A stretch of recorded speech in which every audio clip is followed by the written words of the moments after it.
get their energy. It looks like they opted for a outside of train tracks rotation. Yeah, it looks like based on just on the mini map that we saw, we also saw NRG move straight, probably due south through Rain Tunnel, or they got way deep into Survey, and now you're seeing the later rotate from Aim Assist as they're going to need to make a very similar route into Survey here. They've got a little bit of time, but they do need to be careful as they make this route. There's a lot of cover on the way, but of course, you saw in the mini map earlier from the observers just how many teams are already in Survey, and they are punishing anyone trying to make this rotate right now. Here it is on your screen, now just going to be gentrifying left, and I'm not sure he's going to make it out. Exactly right, gentrifying, leveraging that what used to be a get out of jail free card, not so much anymore. He is going to survive for now, I believe. Takes out 2 members of Rogue with the Thermite. So huge plays from gentrifying on that rotation. He's still alive somehow. His teammates not so lucky, not so fortunate. A team that is in a very fortunate position is NRG, who decided to join in on the fun from the train tracks. I like that third-party option from NRG, getting an opportunity to try and get a few of the elims. It looks like gentrifying at the top right did get taken out by Kubsky of Godsend. So just like that, Aim Assist is our first team out, the champions, with a target on their back. And look at Solifide also dropping in the feed as well as we take a look. Complexity, you see Reptar in the Beast of the Hunt there. Yes, that's the names that you saw in the feed as well. I think they're also engaging Smile here, if I'm not mistaken, so they're going to be picking up some extra kills as well. Shani trying to stay alive, but good stuff from Complexity off the break as well as we take a look all the way up north. Of course, Complexity playing alongside this new third in iShiny instead of Lou, the longtime teammate of Monsoon from FlyQuest back at the Krakow Invitational. They now have a new third. It is Shiny. We'll see what he can do as he's currently a stand. I don't believe it's official. I don't believe it's locked in. I don't believe he's part of that Complexity admirable organization just yet. Perhaps a tryout. Great shots can be put in. Guess who it is? None other than Monsoon himself, who takes out only 1 mini from Smile. That's a huge, huge knock right there, or elimination, I believe.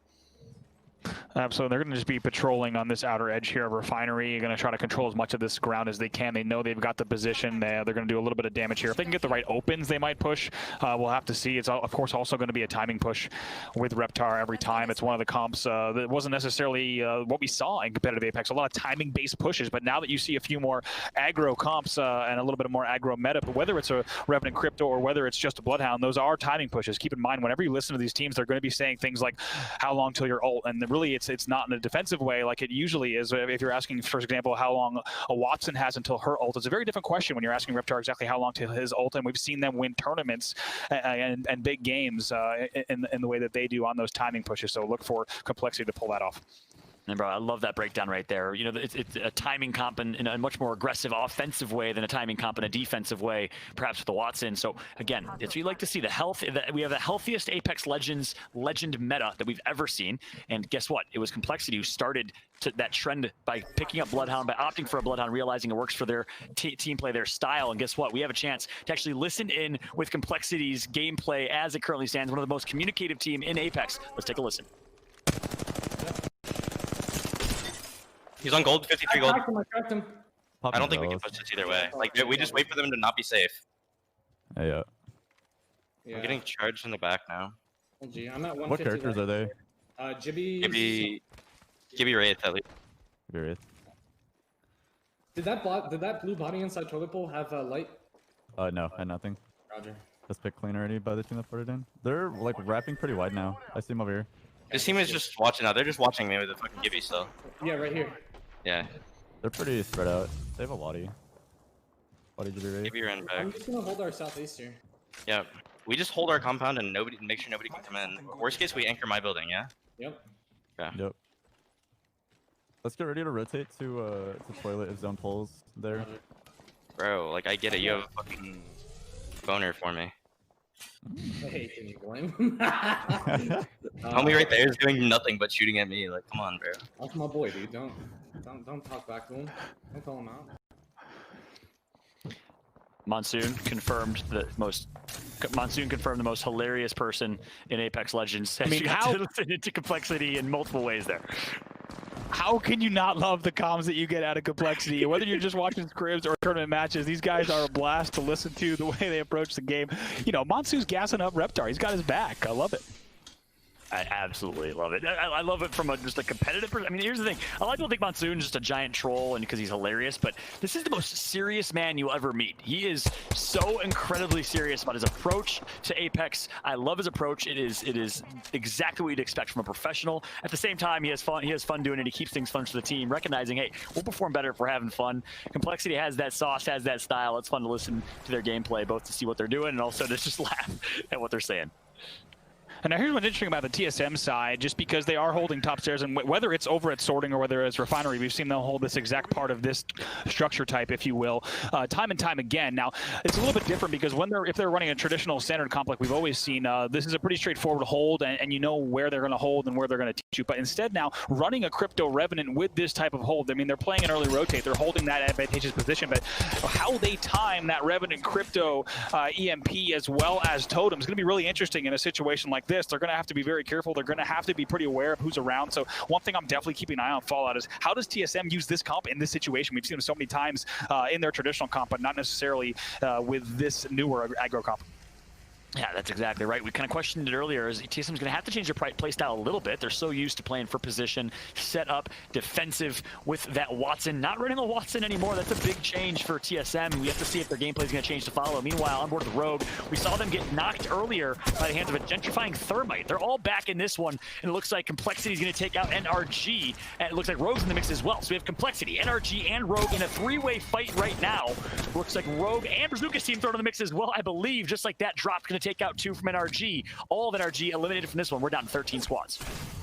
Man, it's a pretty efficient push there from Rogue, and when they are on and clicking, they are certainly doing so. However, I think we just saw a snipe down go down very quickly in the feed, if I'm not mistaken, so they do need to be careful that they did not just overextend, because as you said, there were certainly a lot of third-party opportunities that were around. That's exactly right. On board now with Godsent, a team you may have heard of. They performed very, very well in our online tournaments. Got top 3 once or twice, I believe. Maybe just one time. As they've always been a consistent finalist and consistent finisher. Kubsky, Harky, and Yubin currently on board. And they have some good high ground, but they're going to have to hit this rotation within 30 seconds, and it's actually going to be easier said than done as they're getting tagged up. Notice the difference here. Ring number 4. Game number 1, 13 squads left in Europe. Obviously a different finish. It was a fragment finish, but we saw 19 squads left in the same exact scenario. A lot of aggression coming through from the Americas so far. Speaking of which, LTP gets himself in a fight. Oh man, and they are in a lot of trouble here at bottom epicenter. They need to be careful. It's really all up to Tech, and now he's going to throw that drone out just for a second, and now just desperately going to try to get away. You know that teams are going to be wrapping around here, and we'll see exactly what he can do. Actually, if Wraith's going to queue out, so that might give him an odd opportunity due to some third party from the other angle. I have no idea how he has managed to stay alive all this time, Fallout. There he goes. Yeah, he managed to stay alive, but just ran straight to his other death, and obviously not much he can do in that situation. A really tough situation for Tech right there, and there you have it. LTP gets taken out as well. So NRG, LTP, a couple of our top 7 teams in ALGS points for the Americas are already out of this one. This is Free Smoke, a team that lost too early. They're actually the first blood in the entire match, and now, some way, somehow, Rambo is still alive. Rambo is going to try and find some sort of rat opportunity to stay alive and make it to top 3 if he can. Well, let's see. He's going to see a lot of course, battles happening as he hits this low ground. He should be able to be pretty comfortable right here for a moment. And this is actually a pretty big tournament for Free Smoke, but maybe for different reasons than you'd expect, just because they right now are okay.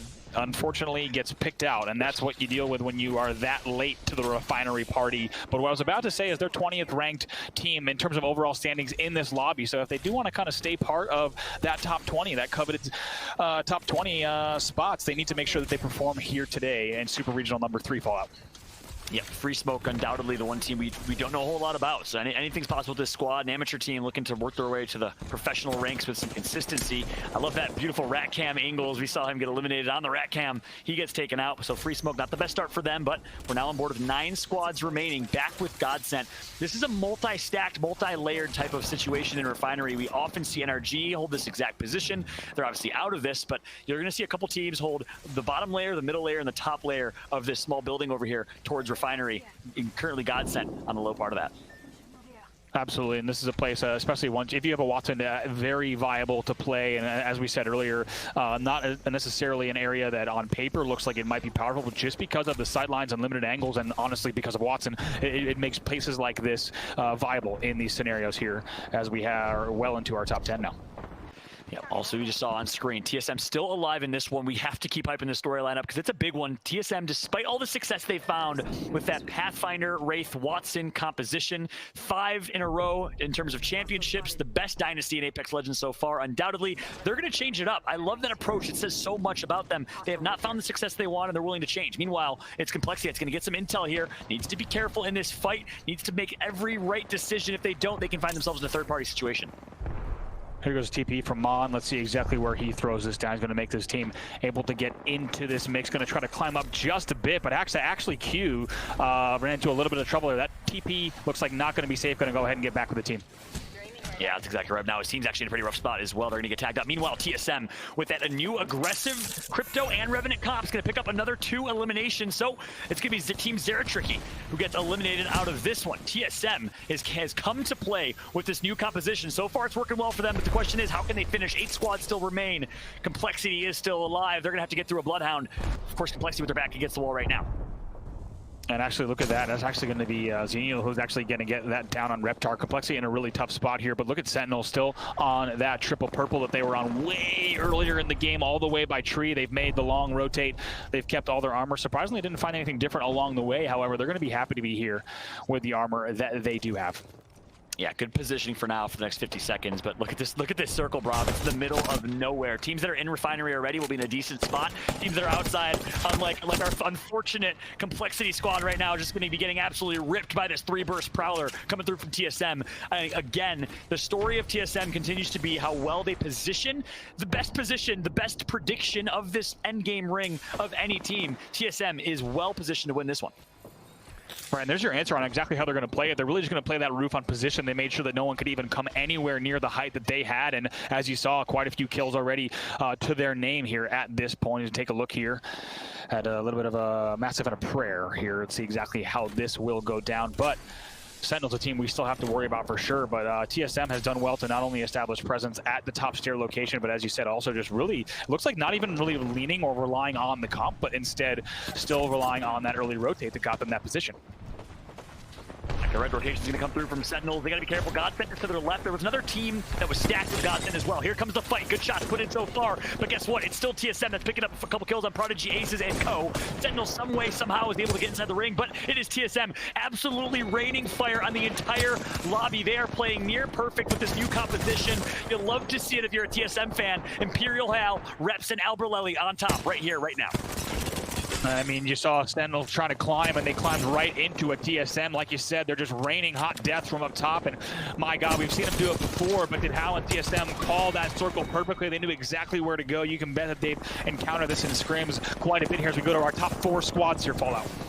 And guess what? Monsoon's still alive, I believe. So if you're a fan of Complexity, Monsoon is currently ratting. The last member alive, he took out Yubbin of Godsent and is still in this. So 4 squads remain. One of them is one player. It's Monsoon. Looks like Vaxion's going to get taken out. Team Liquid in this as well. Team Liquid Casper to the hands of TSM. So that old school TSM versus Team Liquid rivalry we saw in Apex continues true as TSM takes out TL Casper. 2 more members alive. It's Nocturnal. He gets taken out. So now we have Complexity, TSM, and I believe it might be Godsent. No, it's not. It's actually Zenial's team to finish this one out. Absolutely, they're going to be HRM and Skirt are your last 2 there alongside TSM, okay. And right now it is going to be a pretty wild final moments here as you're actually going to see HRM doing a little bit of that free looting down low with no teams having an angle on them. That's a good call out. So yep, good correction there. Skirt, HRN, and TSM. I saw from the kill feed that Monsoon was still alive, ratting somewhere, but he is not. We did just get confirmation, courtesy of our observers, that we do have Skirt and HRN in this one. TSM, though, still so well poised, so well positioned to close this one out. Absolutely, and you have to think if there was any doubt about TSM being ready to play here, they're coming in right now ranked 2nd in the Americas. They are opening with a fire, and to be honest, that's not something we see of TSM every time, as we have now just 12 seconds till this move.